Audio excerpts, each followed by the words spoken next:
I have a question for the pinochle players among us. What is double knuckle worth in points? I heard 30. Anybody have a different number? What is double knuckle worth in points?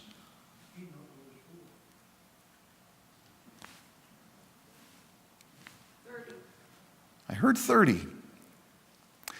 Has anybody ever played it for 8? Has anybody ever played it that you win the whole game if you get double knuckle? Apparently you've all been playing together and using the same rules.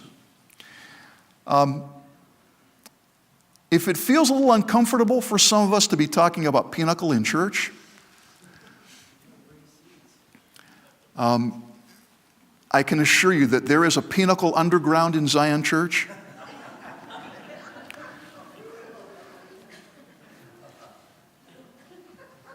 But have you ever had this conversation when you're sitting down to play a game and you ask questions, how do you play pinochle? Because you want to make sure before the game starts that we're all on the same page, all playing the same way, all agreeing to the same rules. That's important before you start the game. Agreeing to the rules is one of the ways that rules function in our society. For example, when you come to that red octagon at the intersection, what are you supposed to do?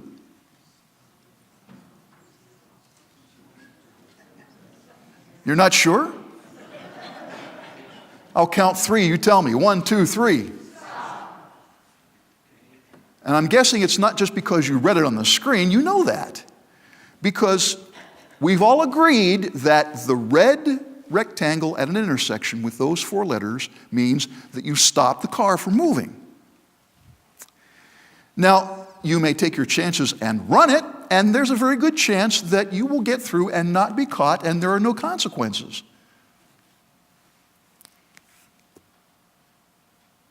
Invariably, when I watch an NFL game, and I'm not a big football fan, but when I'm with somebody who does know the game, that person at some point will be watching all these guys scrambling all over the place, and that person will say, well, there was a face mask infraction.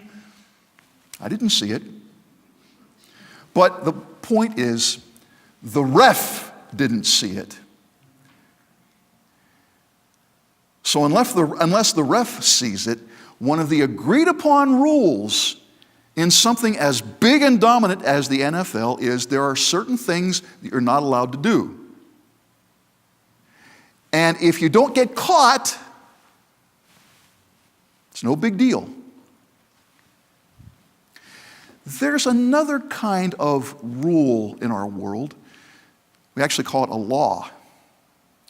If 2 vehicles approaching an intersection at 50 miles an hour decide that they both are in a bigger hurry and need to get through, so they both disregard the stop sign, there is an absolute law of physics that says that 2 objects cannot safely occupy the same space at the same time. This isn't a rule we've agreed to. This is reality. The law simply expresses what reality is. And so back to that line of scrimmage, maybe that ref will miss the quarterback or miss the face mask infraction, but if a half dozen 250-pound linemen are sacking the quarterback and he's got his leg at a bad angle when they all fall on him, something's got to give. That's just a reality that gravity and weight in enough pressure will do unkind things to a human bone. That's not something we've agreed on. That's simply the way things are. That's the way reality works. So when the Lord established the law, gave it to Israel, he wasn't just making up rules to kind of try to keep people in line. He was describing reality and the way it works. You were designed for a relationship with Him. He created you to be a certain way. In the relationship with Him, that's the reality for which you were designed. And when you look for your life elsewhere, when you look for your happiness elsewhere, or your meaning elsewhere, you will not find it. That's not because He's mean and nasty and wants to deprive you of what's fun. It's because that's reality. You were designed for that relationship. Much of today's thinking, and this has been going on for a couple of generations now, believes, I have to do what's right for me. And as long as nobody gets hurt, it's okay. But I wonder, how do you know what's right for you? Because it feels right?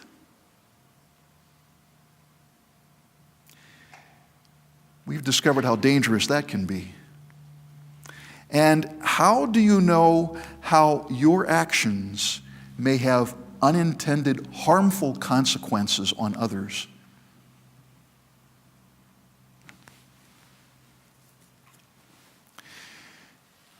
Israel, the nation, moved away from the Lord and obedience to Him. You know that one time Israel was a whole nation, and then these northern tribes split away. This was about the line where the tribes to the north became the northern kingdom, and then the two tribes down here were the southern kingdom. This northern kingdom just galloped into idolatry. And eventually, the king of Assyria brought his massive, ruthless army and took them captive, left a few straggling Jews in the northern kingdom, and the rest were dispersed and disappeared from history. This particular king had a policy that other nations he conquered, he would take the survivors and transplant them someplace else. And so a whole horde of Gentiles wound up in the northern kingdom, and they intermarried with the few Jews who were left there. They kind of recreated their own culture that was kind of Jewish and kind of not. And the offspring were kind of Jewish and kind of not. Their capital city was the town of Samaria, which gave this whole region its name, Samaria. And thus the people in this region were called Samaritans. The people in Judea, meanwhile, considering themselves superior, were also sliding into idolatry. Much later, they were taken captive far away to Babylon. And then 70 years later, some of them came back and they rebuilt Jerusalem. They rebuilt the wall, they rebuilt the temple. And they decided, we've got a fresh start now, let's do this right. And for a while that commitment held, but they too began to slide away from the Lord. And so a small band of Jewish men, at that time men ruled the roost, a small band of Jewish men decided they were going to study the Word, they were going to live the Word, they were going to set the example of godliness for everyone else. They took the name Perushun, means the separated ones. Now, if you have a Bible handy with you, if you don't, grab one from under the pew rack, in the pew rack under the pew. Turn to Matthew chapter 1.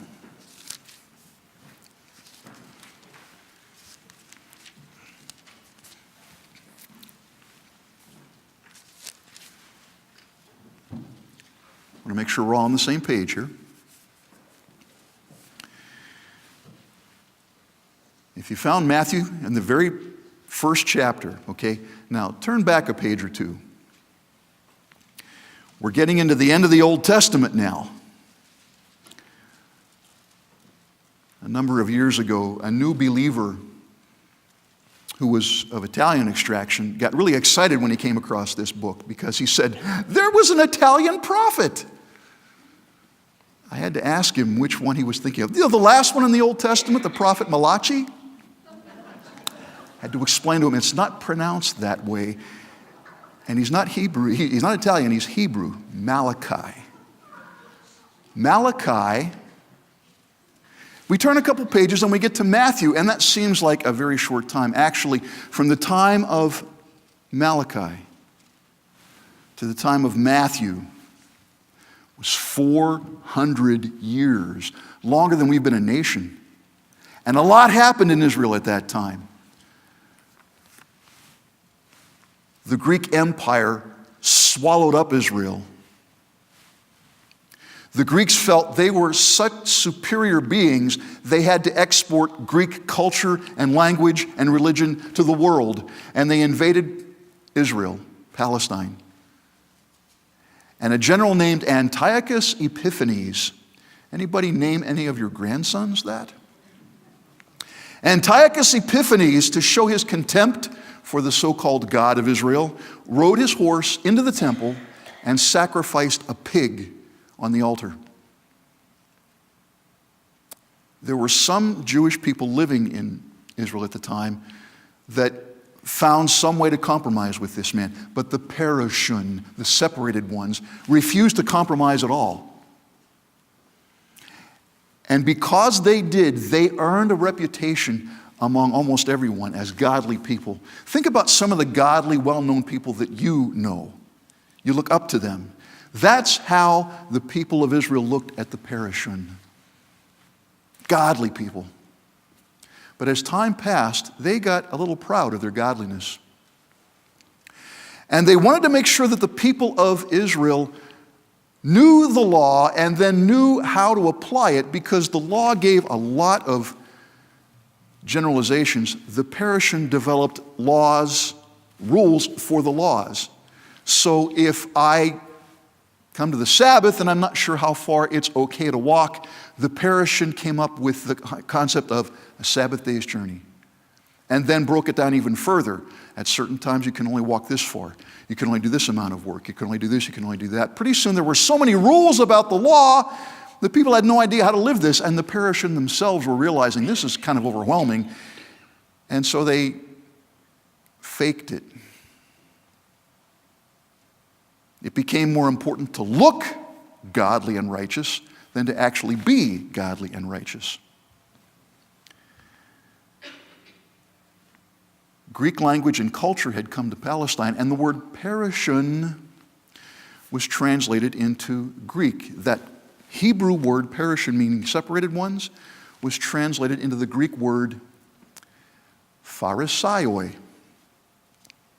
In English, can you take a guess? Pharisee. Now, when we hear that word, we think hypocrite. But the people of Israel thought godly, holy, righteous. This famous picture of a Perishun, a Pharisee, in the temple, saying to himself, God, I thank you I'm not like other men.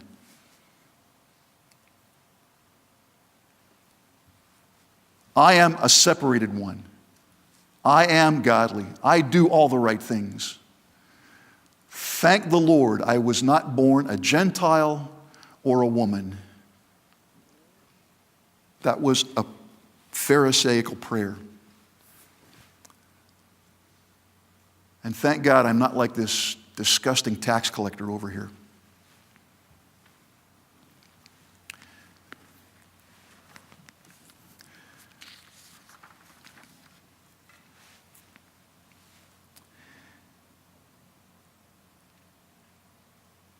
The people thought to themselves, if you've got to be like the Perishun, if you've got to be that holy, that righteous, do everything exactly right, I'm not going to make it. And then Jesus came, talking to people about the kingdom and saying to them, it's not about being so good. It's about trusting me, letting me live in you. And then you, even if you are so down on yourself, you don't know which end is up, you feel disgusting in your own sight, even if you're one of those timid souls that never stands up for himself, even if you can't stand when wrong things are done, but there's nothing to do about it, even those people, you have a place in the kingdom with me. People heard this and they thought, you mean we don't have to mess with all those rules and all the law? They were getting excited. Forget about the law. We can live the way Jesus wants us to. He was saying to them, be who you are in me, even when it's not popular or convenient. And they were excited about this. Forget the law. And then Jesus said, wait a minute.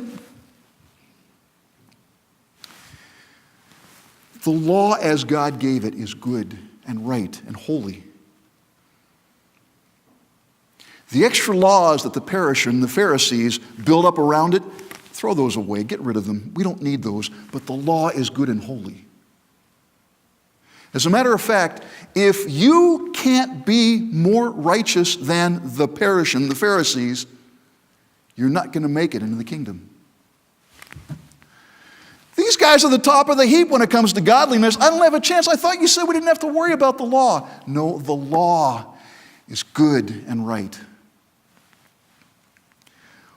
What I'm calling you to is to allow me to live in you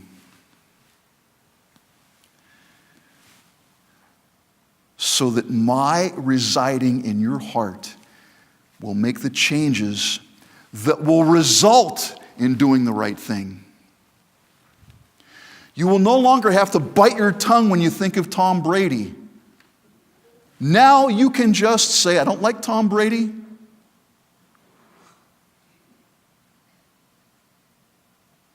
Now, you won't have to walk past the strip club like this. I'll be inside you to remind you from the inside, you can live your life because you're not bound by that lust anymore.